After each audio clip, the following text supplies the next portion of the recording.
39절까지의 말씀입니다. 에스겔서 20장 27절로 39절까지의 말씀을 다 같이 한 목소리로 봉독하시겠습니다.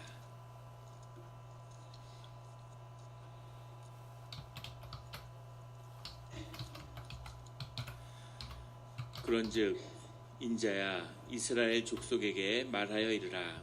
주 여호와께서 이같이 말씀하셨느니라. 너희 조상들이 또 내게 범죄하여 나를 욕되게 하였느니라.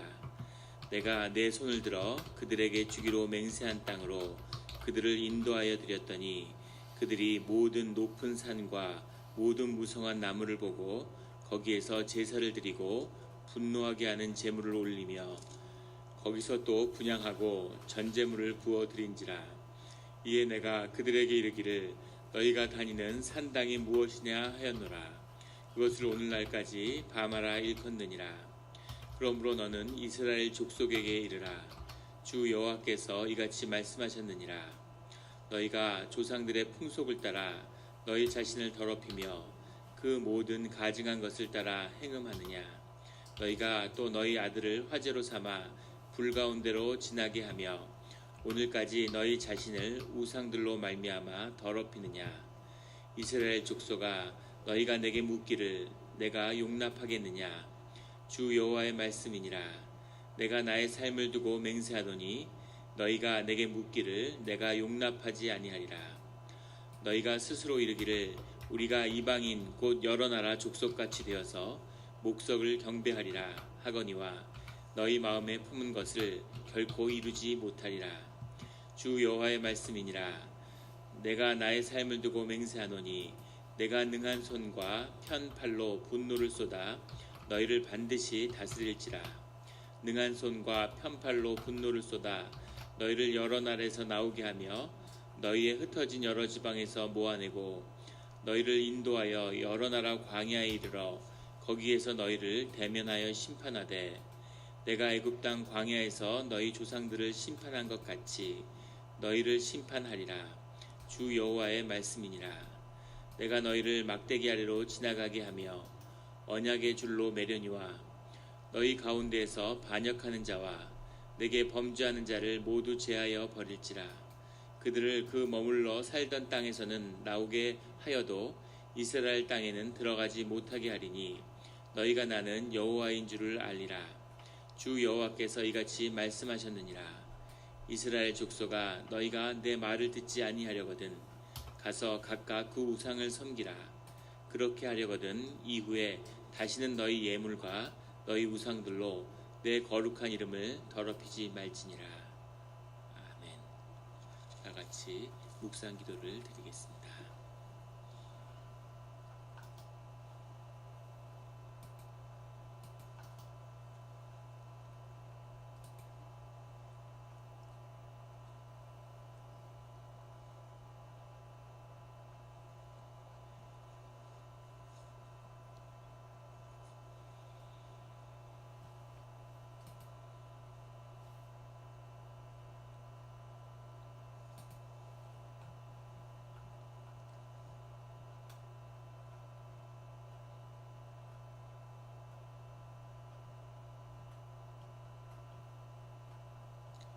하나님 아버지, 감사합니다.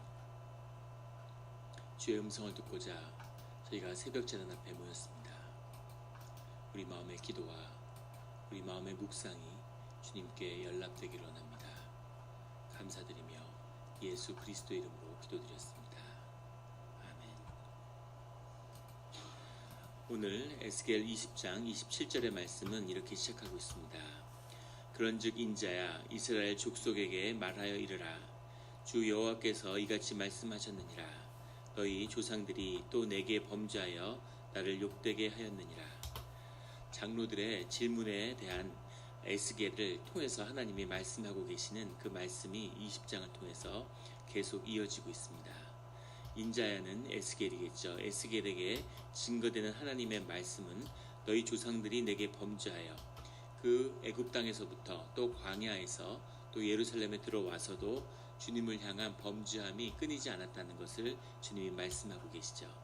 여기서 범죄하다는 말의 원문은 마알이라는 말인데 하는데 말이라는 말의 원뜻 그 시작은 덮어서 가린다 이런 뜻입니다. 또 주님을 향한 죄의 가장 그 중심에는 은폐하는 것이 있는 거죠. 덮는 것, 숨기는 것. 주님 앞에 무엇 하나 드러내지 못할 것이 없는 그 어떤 죄도 주의 자녀로서 용서받을 수 있는데 그것을 꾸미고 덮고 무덤을 회칠하는 것, 이것이 이스라엘 족속이 주님 앞에 가장 크게 범죄한 모습이라는 것을 주님이 거듭 말씀하고 계시는 거죠. 주님 앞에 숨길 것이 없는 늘 진실함과 신실함으로 주님 앞에 서시는 그런 우리 성도님들이 되시기를 예수 그리스도의 이름으로 축원합니다. 29절에 가면 내가 그들에게 이르기를 너희가 다니는 산당이 무엇이냐 하였노라. 그것을 오늘날까지 바마라 일컫느니라. 하나님을 향해서 제사의 문을 열고 심령의 문을 열었는데 그 영이 열린 이스라엘 족속이 하는 일은 산당을 찾고 뭔가 더 신비한 더 자신들의 삶을 채워줄 수 있는 그런 신을 찾는 일이었다는 거죠. 산당이란 말을 바마라고 불렀다는데 바는 돌아다닌다는 뜻이고 마는 무엇이냐, 주님이 너희가 찾는 산당이 무엇이냐라고 물었기 때문에 이 말이 생겼다는 것도 되고 또 말 그대로 무엇인가를 찾는 것입니다. 산 위로 깊은 곳으로, 지금도 마찬가지죠. 사람들이 뭔가 심오한 곳으로, 어려운 곳으로, 신령한 곳으로 그것을 자꾸 찾아다니는, 사람들은 왜 자꾸 이런 신령한 것을 찾을까요? 그것은 우리 가운데 신령이 있고 하나님 주신 영이 있고 신비함이 우리 삶 가운데 있기 때문이죠. 그것이 채워져야지만이, 그 신령함이 채워져야지만이 우리의 사람이 사람됨을 누리면서 살아갈 수 있는 것입니다. 그런데 그 모든 것의 신령함의 근원과 근본이 주님인데 그 주님을 잃어버리니까 계속 오지로, 산당으로, 보다 신령한 것으로, 보다 용한 것을 찾아서 계속 헤매이는 그 모습을 주님이 말씀하고 계시는 거죠. 30절에 그러므로 너는 이스라엘 족속에게 이르라. 주 여호와께서 이같이 말씀하셨느니라. 너희가 조상들의 풍속을 따라 너희 자신을 더럽히며 그 모든 가증한 것을 따라 행음하느냐. 그 애굽에서부터 시작된, 그 애굽에서 노예로서 병들었던, 묶여 있었던 그 조상들의 풍속을 버리는 것이 그렇게 어려우냐라고 주님이 물으시는 거죠. 광야를 지나고 그 많은 고난과 그 많은 시간이 지났는데 왜 이것을 버리지 못하느냐고 주님이 말씀하고 계시는 겁니다. 우리의 신앙이라고 하는 것, 하나님을 따른다는 것에는 많은 신비와 비밀이 있습니다. 우리가 요즘에 한국의 워마드라고 하는 그 여성 페미니즘의 아주 행동주의를 표방하는 그런 운동이 일어나서 막 수만 명이 시위를 하고 굉장히 사회가 한국 사회로서는 경험하지 못한 그런 당혹함을 경험하고 있죠. 그 근원이 무엇이냐에 대한 논란도 많고, 그런데 이 그리스도의 성상을 훼손하는 그런 것을 올려서 그 가톨릭에서 큰 충격을 받고 로마 교황청이 보고를 해서 세계적인 이슈가 되고 그렇게 하죠. 페미니스트들은 기독교가 여성을 억압했다고 그렇게 거기에 반발하지만 긴 역사를 두고 보면 사실 여성 해방과 여성의 주의를 오늘날까지 이렇게 세우는데 가장 큰 공헌을 한 것은 기독교입니다. 아이들이 버려지고 교육받지 못하고 그러던 아이들의 인권이 회복하고 끌어올린 것, 이것도 기독교의 유산이죠. 아마 예수님이 우리에게 준 가장 큰 선물 중에 하나일 겁니다. 이루 말할 수 없는 수십 가지 예를 들 수 있겠죠. 그런데 기독교가 그런 문명의 진보를 이루어낼 수 있었던 가장 근본에는 우리가 하나님과 함께할 때 우리 과거의 경험에서 떠날 수 있다는 거죠. 이것이 그 신비의 비밀입니다. 하나님과 함께하지 않으면, 하나님이 우리를 인도하시지 않으면 우리가 과거와 범죄와 조상들의 이 사슬에서 절대 풀려날 수 없다는 거죠. 풀려나기는커녕 점점 더 그 전통을 강화하고 하던 대로 하고, 우리 교회에서도 뭘 하려고 그러면 예전에 이렇게 했었다, 우리 이렇게 쭉 이렇게 해왔었다고. 그럼 제가 늘 그럼 앞으로도 계속 그렇게 해야 되겠습니까? 하고 물어보면 그런 건 아니라고 다 이렇게 대답하세요. 사람들이 하던 것에 묶이게 돼 있는 거죠. 경로 의존성이라고, 우리 뇌가 바보의 벽이라고 그러죠. 우리 뇌가 늘 똑같은 행동을 반복하면 그렇게 시냅스가 강화돼서 하던 일만 하도록, 그렇지 않는 건 다 차단해 버리고 하던 행동, 익숙한 행동으로 우리를 이끈다는 거죠. 우리의 뇌가. 그것을 인간이 벗어날 수 있는 것. 가정 폭력 가정에서 자란 그런 아이들은 커서 폭력 가장이 됩니다. 아버지에게 매를 맞고 자란 딸은 결혼을 해서 남편한테 매를 맞게 되죠. 그것이 인간의 사슬입니다. 죄의 사슬이죠. 그것을 끊을 수 있는 수백 년, 수천 년을 거듭해온 그 사슬을 끊을 수 있는 것이 주님과의 동행이고 하나님의 능력이고 권세입니다. 술, 담배에 쩔어서 담배 하나를 끊을 수 없는 것, 이것이 나약한 인간의 모습이죠. 그것을 끊을 수 있게 해주는 것, 내 삶을 완전히 새롭게 바꿀 수 있는 것, 물을 포도주로 바꾸는 것, 이것이 주님을 따라가는, 주님과 함께하는 그런 주의 자녀들의 신비고 비밀인 거죠. 그런 삶의 변화를, 모든 묶임을, 땅의 묶임을 끊어버리는 그런 우리 성도님들이 되시기를 예수 그리스도의 이름으로 축원합니다.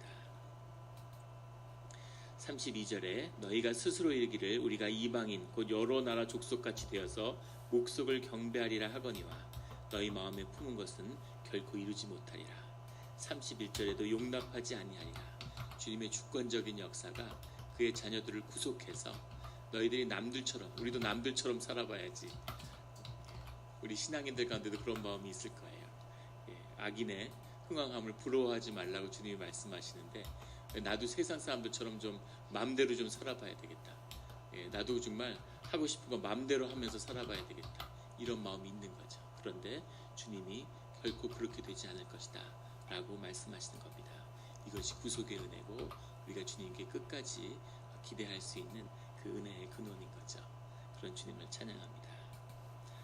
35절에 너희를 인도하여 여러 나라 광야에 이르러 거기에서 너희를 대만하여 심판하되 36절에 내가 애굽 땅 광야에서 너희 조상들을 심판한 것 같이 너희를 심판하리라. 애굽에서 나와서 광야에서 주님을 향한 신앙이 무엇인지, 주님과 함께하는 것이 무엇인지를 훈련받았죠. 거기서 하나님을 대면하는, 페이스 투 페이스로 대면하는 그것이 주님의 심판인 거죠. 주님이 우리와 함께하는 그 임재가 드러나면 그러면 우리에게 그것이 심판이 되는, 동시에 구원이 되는 그 역사가 이루어진다는 거죠. 이 광야의 행이라고 하는 것은 바벨론 땅에서의 삶이 광야일 수도 있지만 바벨론의 땅에서 하나님이 불러내서 다시 예루살렘으로 돌아갈 때 다시 광야의 행진을 이스라엘 족속이 또 하게 되죠. 그때 하나님을 정말 따라가는 사람이 될 것인지 그렇지 않을 것인지를 주님이 나누는 그런 시간이 될 것이라고 주님이 말씀하고 계시는 겁니다. 신앙의 길에서 늘 주님이 우리를 구별하고 우리를 새롭게 하는 시간을 가지시죠. 우리가 쭉 인생을 살아가는데 어느 중요한 순간에, 결정적인 순간에 너는 어디에 속하였느냐, 너희 마음의 가장 중심에는 뭐가 있느냐 하고 주님이 물으실 때가 있다는 겁니다. 그때 우리 가운데 진실이 무엇을 향하고 있는지 그것을 주님께 밝히 내어드리는 그런 자들이 새롭게 주님의 새로운 땅으로 들어가게 된다는 거죠. 그 때에 늘 주님 안에 드러나는 그 신앙의 중심 가운데 예수 그리스도를 모시는 우리 성도님들이 되시기를 예수 그리스도 이름으로 축원합니다. 37절에 내가 너희를 막대기 아래로 지나가게 하며 언약의 줄로 매려니와. 막대기 아래로 지나간다는 것은 목자들이 양을 셀 때 막대기를 세운 다음에 놓은 다음에 막대기를 넘어가게 하는 그것으로 양들을 계수한다 그러죠.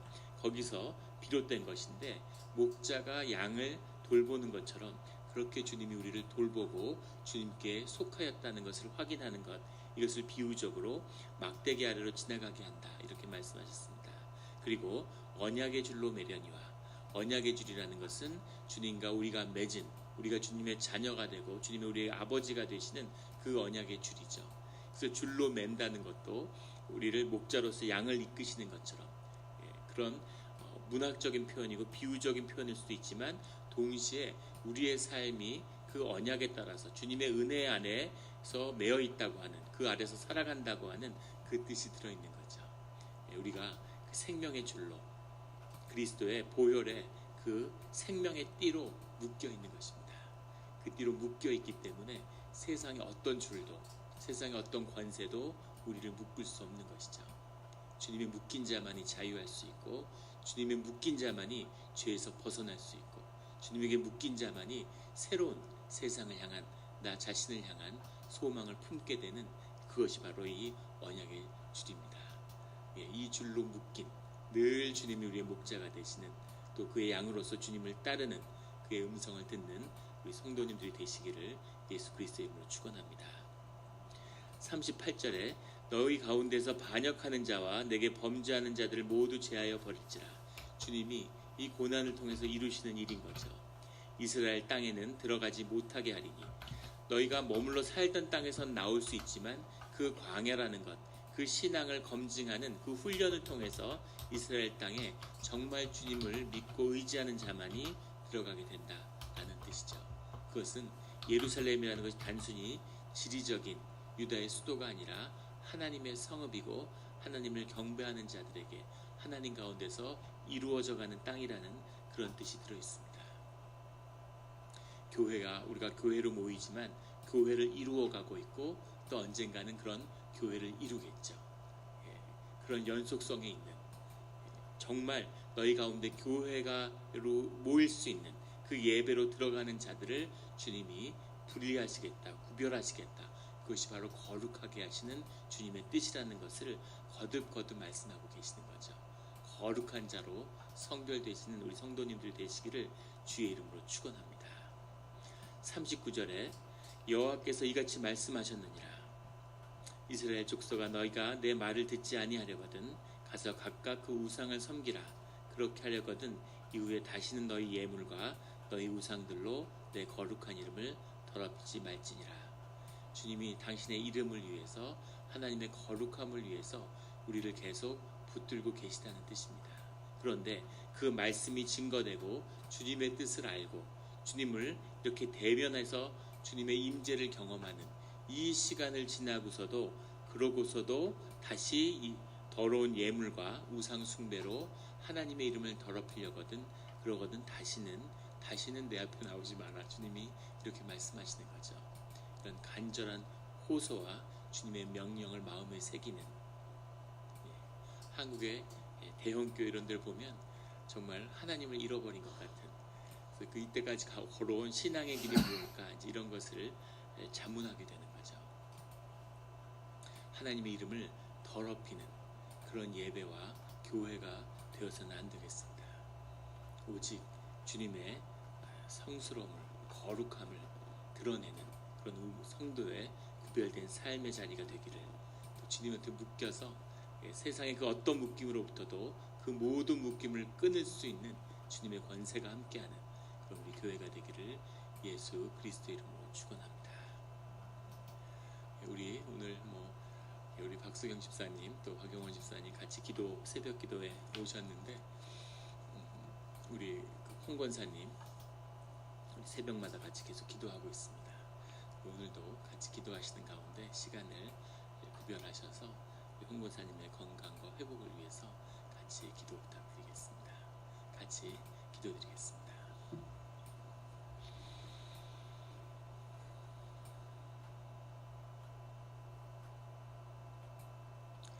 하나님 아버지, 감사합니다.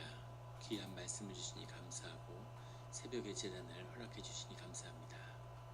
우리가 어떤 삶을 어제 살았을지라도 오늘 주님이 다시 우리를 보혈로 새롭게 하심을 감사드립니다. 어떠한 경험도, 어떠한 죄의 묶임도 우리를 주장할 수 없사오니, 우리는 주께 속하였사오니 십자가의 권세로 우리를 주장하여 주시옵소서. 보혈로 머리끝부터 발끝까지 덮으셔서 깨끗게 하시고 우리의 몸과 마음이 새로워지는 그런 새벽 제단이 되게 하여 주시옵소서. 우리가 주님을 믿고 한 발 한 발 주님만 바라보며 걸어갈 때 우리의 삶의 어느 자리에선가는 우리 삶이 얼마나 많이 변했고 그 얼마나 큰 축복이 함께 했는지를 돌아보고 주님께 영광을 돌리는 그런 주의 자녀들이 되게 하여 주시옵소서. 주의 권세가 우리의 삶 가운데 나타나게 하여 주시옵소서. 주님, 우리 홍 권사님을 위해서 같이 새벽마다 기도하고 있습니다.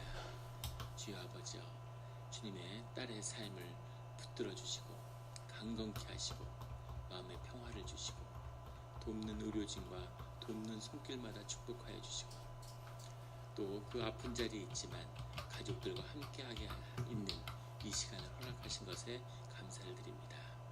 또 가장 좋은 의료의 혜택을 또 입게 하시는 주님의 뜻이 있는 줄 믿습니다.